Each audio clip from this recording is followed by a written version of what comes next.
Cancel. Schweezy. So I initially wanted a little bit of cringe. And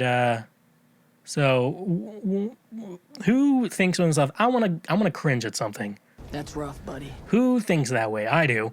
And so I decided to watch the movie I Can Only Imagine, based off the story of a guy named Bart, and his story about how he wrote the most popular Christian song ever, I guess, stats wise. I would say probably no. I would say radio sales wise, he's probably the most popular Christian song, stats wise. I would assume the real one is Amazing Grace. I would assume that one's probably the most popular one. But who knows? My watch says I was standing and I reached my stand goal, and I did not. I was sitting down. So reasons why I decided on this movie. One reason is friend of the show and friend of me, Grass Kingdoms. He made this weird ass remix with 808s and like a hip hop drum beat, and that guy who's like, Jesus Christ. I Can Only Imagine. It's like 808s and stuff like. I would play, but it's copyright. I would get copyright claimed, so I can't, which is unfortunate. Another thing, I came up with a memory in 2009. My parents' church made a big deal about how I Can Only Imagine turned 10 years old and how much of an impact it made on everyone, and I thought that was cringy then. And it's so unfortunate that at the 20th year anniversary in 2019, I missed that anniversary as well. So it's very unfortunate. I missed the 20-year anniversary at churches, because that's when I stopped going to all of them.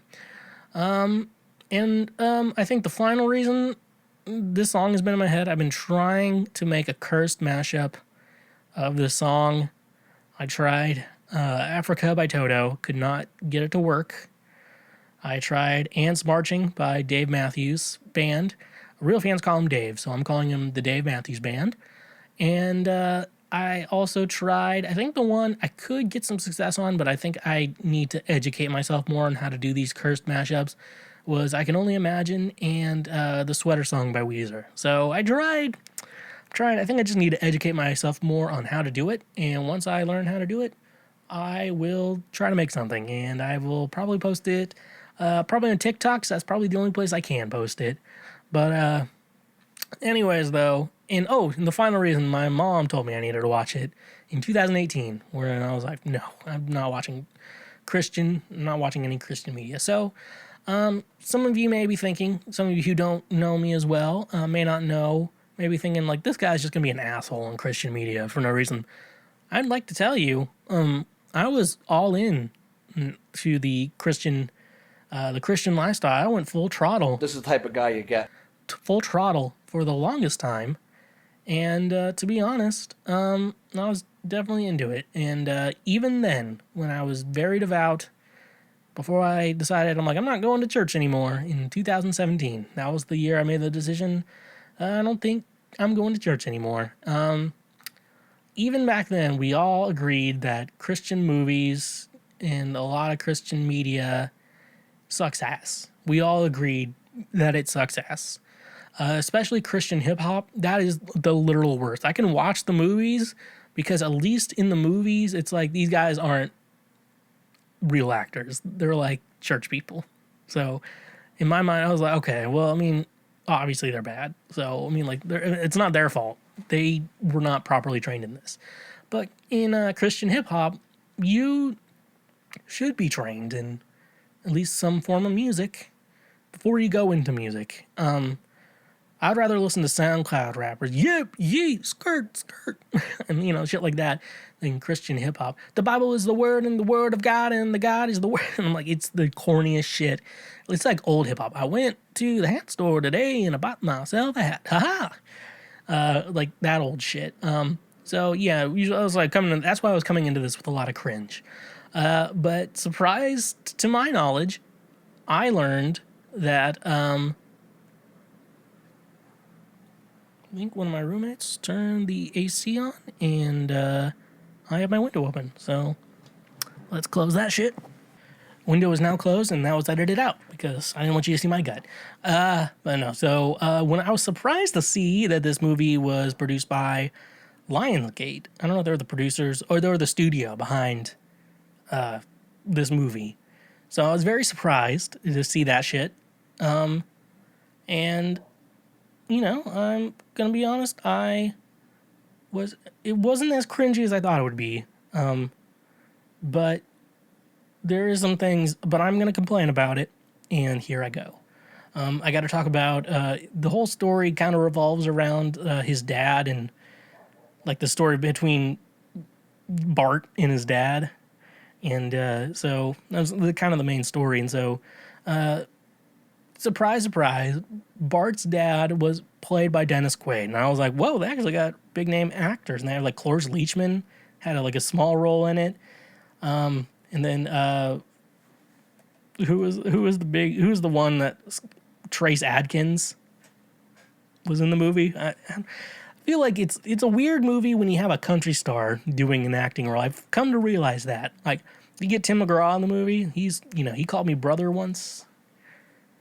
So we're cool. But it's always funny when they get just one random ass country music star, which is weird because like the movie, like kind of near the end of it, because the Christian music industry 100% is all in Nashville, maybe some in LA, but it's majority in Nashville.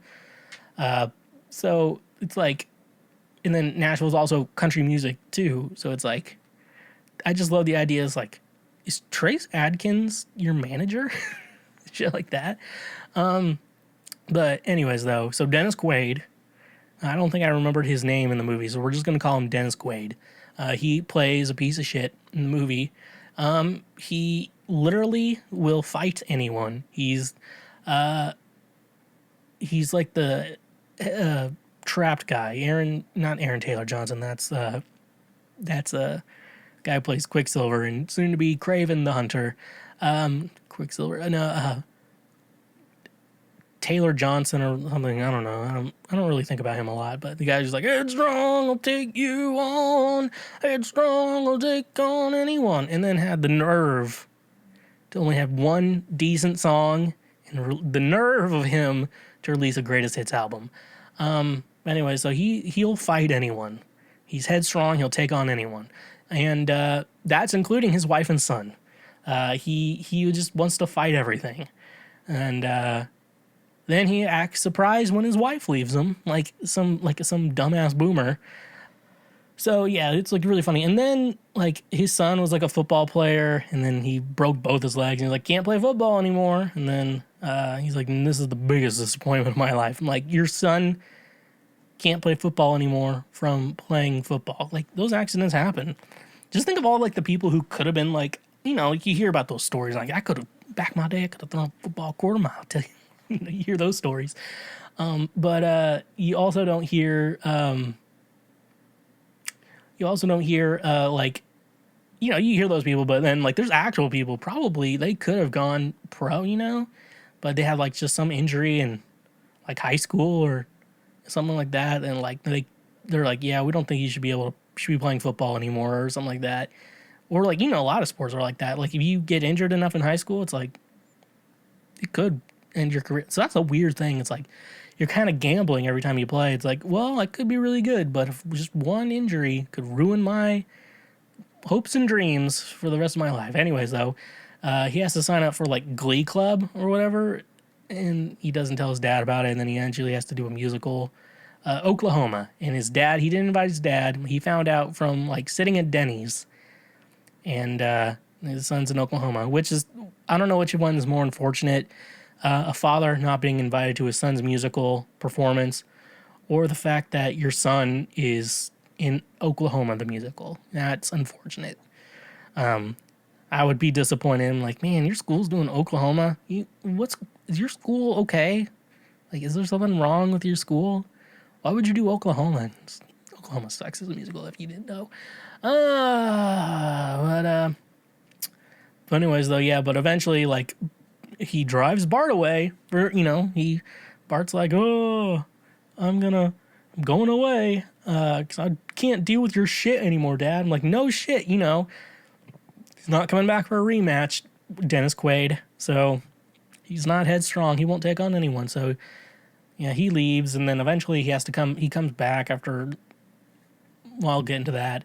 And then like his dad became a Christian, and then him and his dad made amends, and you know it's a big part of his story. You know, it's like a big part of the story, and you know eventually they do good, and then figure shit out, and then oh yeah, and his dad passed out at the Denny's, which I thought was related to him finding out his son was performing in Oklahoma, but it was not.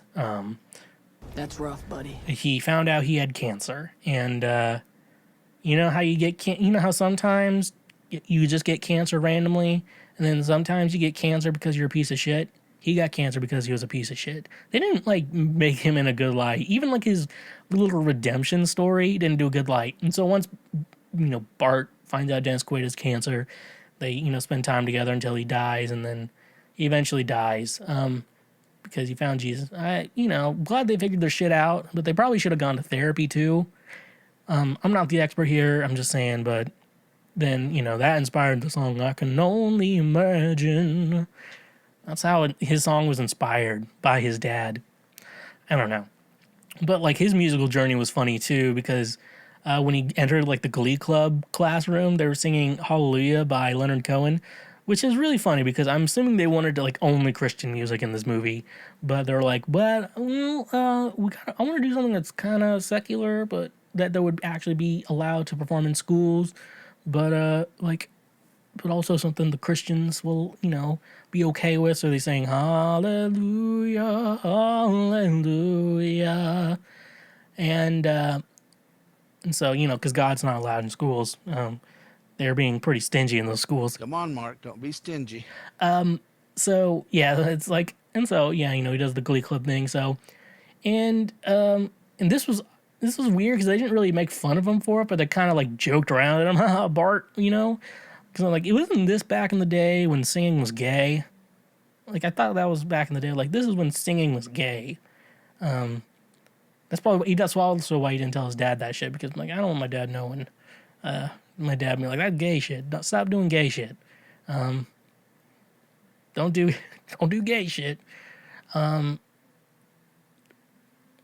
then, well, yeah, and then eventually, like, you know, he joins MercyMe. And then, like, you know, they do this big performance, and then manager Trace Adkins meets with all these, like, radio executives, record labels, and shit like that. And the record label people have to be like, look, we got to do what's going to make sales and shit like that. Even when it's Christian music, which feels like you're using God to make money. It's a weird line. And then, you know, typically in meetings like that, it's good to have like your manager, your agent or whatever, be the one to go into that meeting. That way they can break it to you in a good way. But Bart's like going out, I want to know what you guys have to say. And then they're like, dude, you have nowhere in this music industry. We cannot sell you. You know, it's just not how it is. And he's like, oh, and then he's like, I quit. And then, you know, shit like that. So he's like, that's when I'm going to go back to my dad. That's why he went back to his dad, because apparently all that was resolved around daddy issues. So, yeah, it all kind of went back to daddy issues. But yeah, no, like I said, Trace Adkins plays Scott Brinkle, I guess, their agent or something like that, or a manager. And like at the beginning, he's like, you guys suck. And then it's like, I don't want to hear Trace Adkins tell me I suck. Because I don't even think I know any Trace Adkins songs. But then Bart convinces him to come on. They're in like Texas touring, and like he got a rental car in middle of nowhere, Texas, and then he got on their converted school bus, the tour bus. I've seen that Simply. It's not the worst idea. They made beds and stuff like that, so wasn't the worst. That was funny. Like that whole like, how did they get Trace Adkins for this movie? Like now I'm like, oh, this might actually have a budget. Oh, and then like he had this love story with this girl named Shannon. Like when he was a little kid, he met her at like a church camp, and then she wrote in her notebook, it's like, I loved Bart. And then Bart saw it. He's like, oh no. And the other week she's like, I'm gonna marry you. And then he's like, okay, whatever. Then they did it through high school, and then when he decided to leave his dad, he's like, I'm going to pursue my music career. Fuck off, Shannon. And then he's like, wonders, well, Shannon, why don't you like me anymore? Stuff like that. It's really funny how he's just like, oh, I don't understand why she doesn't like me anymore. And like, yeah, and so it's funny. Oh yeah, one night, then, yeah, she's surprised she's not wanting to deal with it. What did I say? I think, oh yes, I put this in like in my notes weird, but the reason that he went back to his dad because Tracy Adkins like, you gotta, I think I quoted it, you gotta deal with your father before you can be in a famous Christian band. So yeah, that's with it. So yeah, the moral of the story, like he wrote, I can only imagine when his dad dies, and so then like I think about, oh yeah, and like no, it's funny, like he has Michael W. Smith listen to it, and he's like a pothead version of Michael W. Smith. He's like, oh man, this is far out. And I was like, what? Oh yeah, and then there's he was supposed to go with Amy Grant, and then Amy Grant decided to give it back to them, and they're like, we're keeping it, and then it blew up. It became like the highest selling Christian song ever. So yeah, just just a small story, but it's weird, thinking because the song isn't, now listening back, it doesn't feel like a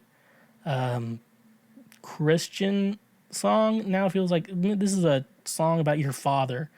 It's like how you'll meet your dad again, kind of like See You Again by Charlie Puth and Wiz Khalifa. It's kind of like that, but like they kind of snuck Jesus into it, and so they could sell Jesus records. So, I'm going to say this. If you were in the Christian thing for a while, and I can only imagine, it's kind of and you like music history, or kind of interested in stuff like that, it's not the worst movie to watch, but it's not as much cringe as I was expecting. So go into it with that in mind.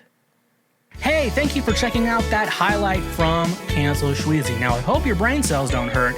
We got more highlights available now everywhere. We also got more full episodes as well. If you want to watch a full episode of Cancel Schweezy, available now, right here, right now, available now. If you liked everything, make sure you subscribe to the channel. That way you get notified when new highlights and episodes come up. And leave a comment, like, and stay awesome.